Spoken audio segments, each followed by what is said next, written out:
Y como les comentábamos, entre enero y abril se registraron más de 2.700 casos de paperas en nuestro país, la tasa más alta durante el primer trimestre en los últimos 23 años.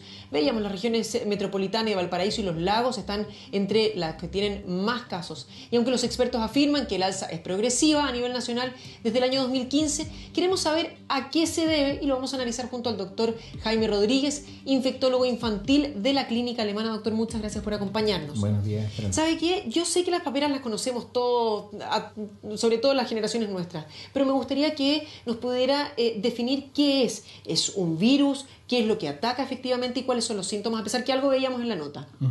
Las paperas es una enfermedad característicamente de la infancia, que la generación más mía que tuya, yo creo, la tuvimos... Yo creo que andamos bien por ahí, pero bueno, dejémoslo ahí que me quedo feliz con el piropo. La tuvimos de niños, y desde el año 90-91 existe una vacuna ya que se implementa en Chile que incluye sarampión, rubiolas y paperas.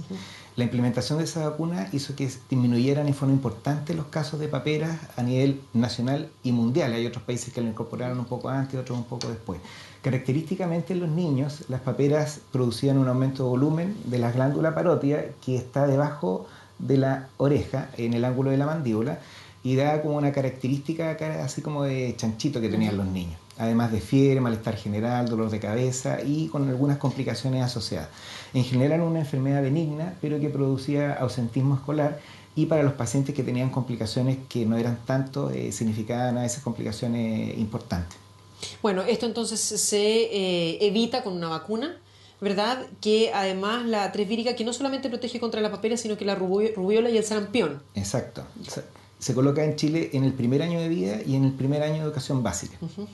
Y la verdad es que para sarampión y rubiola ha sido una medida de control extraordinaria. Chile tiene cifras a nivel mundial en relación a cobertura y protección de vacunas extraordinariamente buenas, y a nivel mundial empezó a pasar ya hace algunos años que empezó a aumentar las paperas en población joven, y que en el fondo nos ha ido enseñando que 2 dosis de vacuna para protección de paperas, a diferencia de lo que es sarampión y rubiola, no ha sido suficiente, y se ha planteado incluso el poner una 3ª dosis en población joven.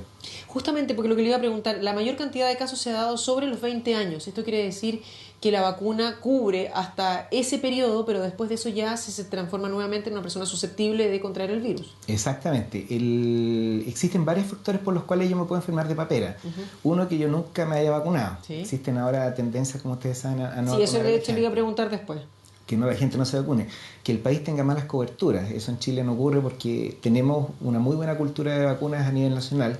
Y tercero, que es lo que se ha ido viendo, se pierde la inmunidad en relación a las paperas en la medida que avanzan los años. Ya después de 15, 20 años que yo fui vacunado, si uno considera que el año 91 partió la campaña en Chile, ya han pasado un poquito más, digamos, es esperable que en el grupo entre 20 y 30 años existan paperas, y es lo que ha ido pasando. En la población joven, entre 20 y 40 años, es donde se han encontrado mayor cantidad de casos.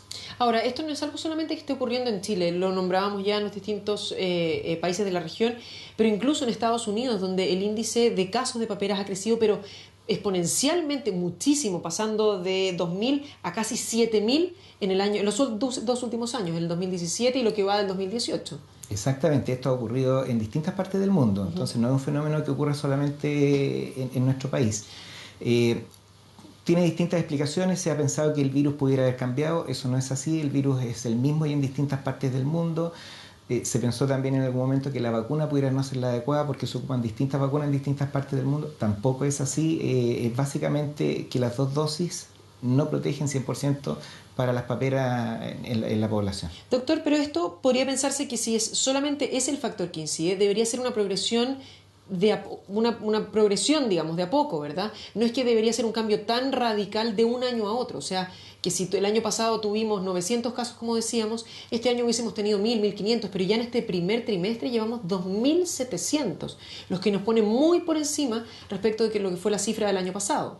Exacto. Cuando tú acumulas en la población un grupo de pacientes susceptibles a enfermar y existe el agente infeccioso, ese grupo de pacientes susceptibles rápidamente se enferma, ¿ya?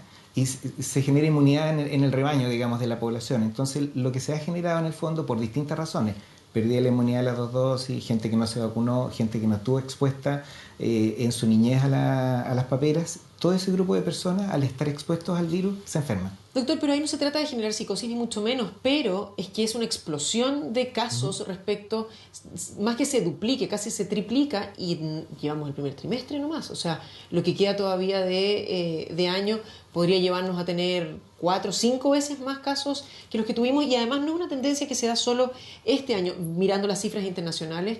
Por ejemplo, durante el 2006 también hubo una crecida muy importante y después nuevamente se redujo. ¿Cómo se logra entonces controlar y por qué hay estas crecidas tan grandes si no es por un cambio del virus? Claro, básicamente se sabe que el virus no ha cambiado, el genotipo G es el que está circulando, así que eso nos deja tranquilidad.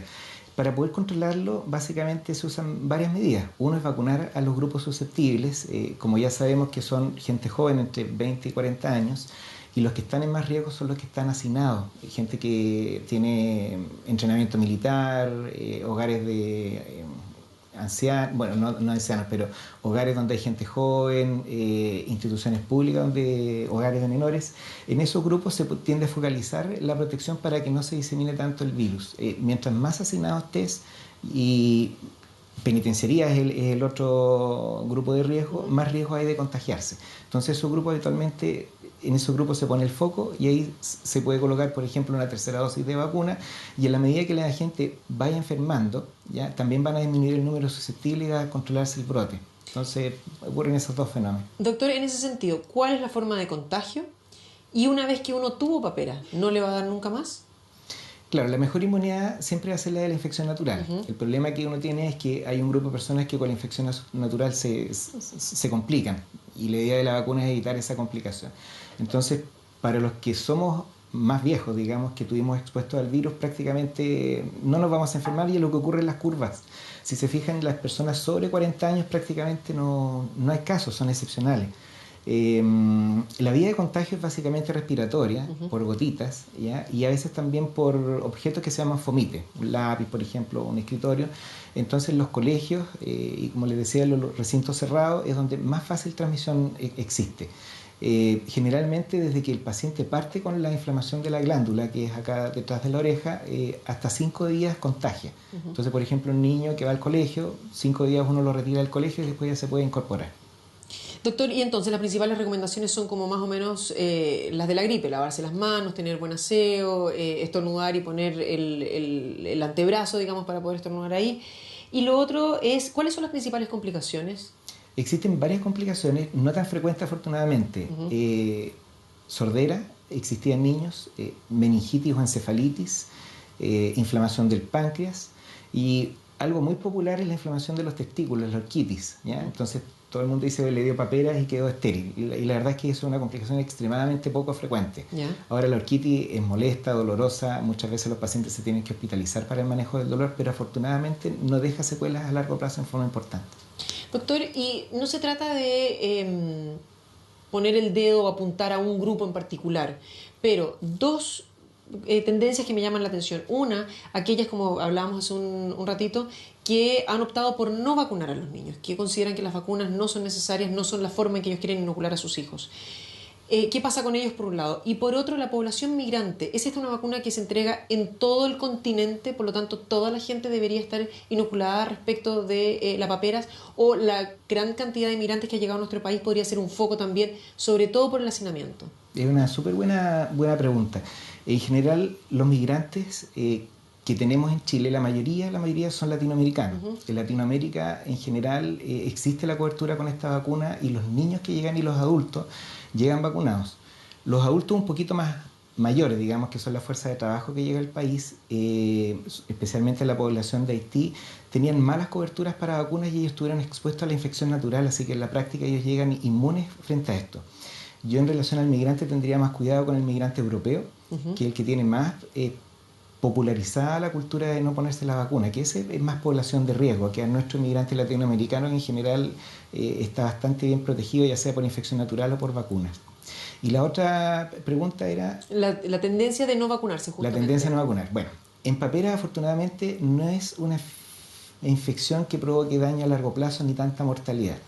Pero en Europa ya es conocido, digamos, que esta tendencia no a vacunar ha producido desastres. En Rumania, en Italia, en Alemania han habido niños que han fallecido de sarampión, por ejemplo, que es una enfermedad que es letal y que es prevenible por vacuna. Entonces, si bien es cierto, Paperas básicamente no toca ese punto, esta tendencia que hay a no vacunar y que afortunadamente yo creo que se va a ir diluyendo con el tiempo porque la evidencia claramente va en contra a esa política, ha mostrado consecuencias a veces letales para niños pequeños en Europa específicamente.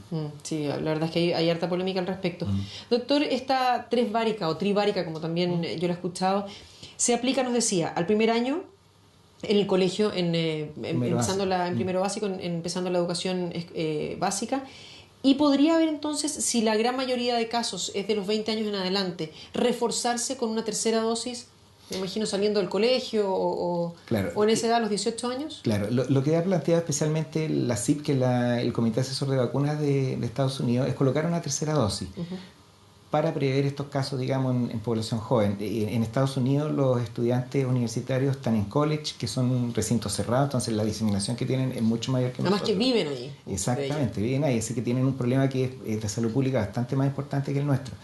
Entonces se ha planteado la tercera dosis. Ahora, del punto de vista logístico, poner una tercera dosis, ya sea por el costo económico y la logística de agarrar a adolescentes y llevarlos a vacunar, no es tan sencillo.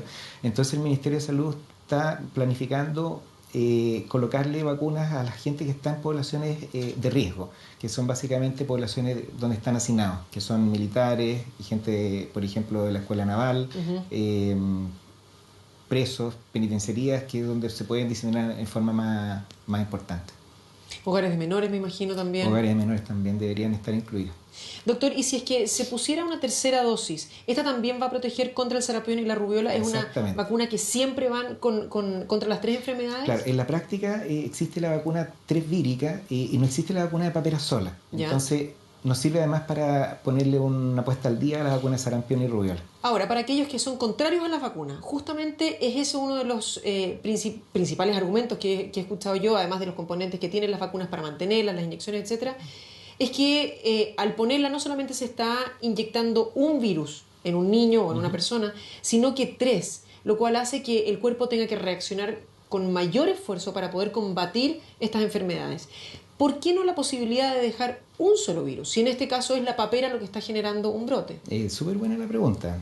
Las vacunas polivalentes, a ver, si a mí me preguntaran cómo sería la vacuna ideal, primero que no sea inyectable, porque la gente le tiene pánico a las agujas. Claro, que sea tal vez con un dispersor, por ejemplo, en la nariz muchas veces. Claro, que esté en la comida o en un vaso de agua, ¿ya? Y que ojalá me tenga que inocular la menos cantidad de veces posible y que me sirva para todas las cosas. O sea, yo podría ponerte un parche a lo mejor con todas las cosas y sería una vacuna ideal, y que estamos muy lejos de eso. Pero perdón, doctor, antes que continúe con la idea, si es que a mí me ponen un parche que me protege contra todo, quiere decir que mi cuerpo tiene que sacar a la batalla, pero una cantidad de anticuerpos muy importante, y eso me podría generar una debilidad en otro tipo de cosas, ¿no? No, mira, es una excelente pregunta y está estudiado, que la capacidad de respuesta del organismo es para millones y millones de antígenos. Antígenos son los que generan una respuesta inmune del organismo en forma específica. Entonces la verdad es que tú le puedes poner 1000 y la verdad es que no va a sobrecargar el sistema inmune, que es una pregunta bastante recurrente, sobre todo con niños, por ejemplo, que vienen sin vacuna y que a veces uno tiene que ponerle 4 o 5 inyecciones, que significan 15 o 20 enfermedades, y la verdad es que no sobrecarga el sistema inmune. Eso es un dato muy importante. Y idealmente se está trabajando en que cada vez la persona tenga que ir menos veces al vacunatorio e inyectarse la menos cantidad de veces posible. Entonces, si bien es cierto, las vacunas monovalentes existen, están tendiendo a dejarse en desuso, porque la tendencia es colocar ojalá la mayor cantidad de vacunas posibles para que la persona tenga que inocularse menos veces.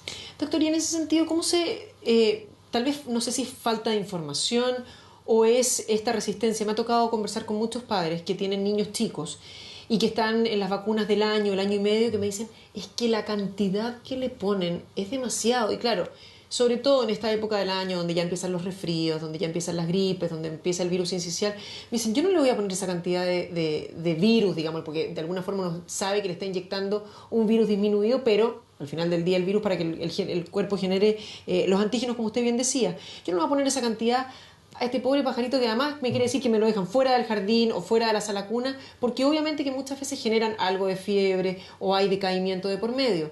Entonces, si es que no es una sobrecarga para el cuerpo, falta información. Pues usted me decía una pregunta muy recurrente, y si lo vemos cuando hay un traslado de país, cuando hay un viaje, cuando hay incluso a veces un trámite, un niño que viene sin vacunas desde el extranjero y tiene que entrar al colegio, lo tienen que poner al día respecto de los otros niños, por lo tanto la cantidad de vacunas que le ponen aún es mayor para poder concentrar lo que le falta. Exactamente. Bueno, la aprehensión es razonable y uno la entiende en el sentido de que es un agente que se inocula, son inyecciones. Entonces, si yo le pongo 1, 2, 3, 4 inyecciones a un niño, obviamente a mí como adulto me da aprehensión, es un fenómeno bastante humano. Ahora, si me das a elegir a mí, por ejemplo, yo preferiría ir una sola vez y ponerme 5 inyecciones una sola vez, pero es una opción personal. No hay sobrecarga del sistema inmune. Hay un fenómeno que es muy humano, que obviamente las inyecciones a uno le dan miedo y a los niños también. Entonces, muchas veces pasa que las familias prefieren postergar las inyecciones. Y van un mes, van al mes siguiente, qué sé yo. Ahora, no sé cuál de los dos sistemas es mejor. A mí me gusta ir solo una vez. Pero se cumple el objetivo pero se cumple el objetivo de las dos formas. Lo importante es que se inoculen porque las vacunas están consideradas para infecciones graves. En general son enfermedades que generan mortalidad. A mí me cuesta a veces transmitirle esto, sobre todo en la consulta pediátrica habitual con los padres, en el sentido de que yo veía enfermedades cuando yo estaba en formación en que los niños sanos se morían y se me morían en las manos. De meningitis, de enfermedades que ahora ya los médicos jóvenes no las ven porque existen vacunas. Entonces se pierde un poco el sentido o el miedo en relación a estas enfermedades porque ya no las ven. Pero a mí me tocó una época en que sí existían y la verdad es que era dramático y uno agradece que existan estas herramientas y que los niños estén sanos. O sea, al final del día lo único que quiere uno es que su hijo esté sano, esté contento y ya eso puede desarrollarse. Doctor Jaime Rodríguez, muchísimas gracias por habernos acompañado y haber respondido a nuestras consultas. Gracias por la invitación. Buenos días.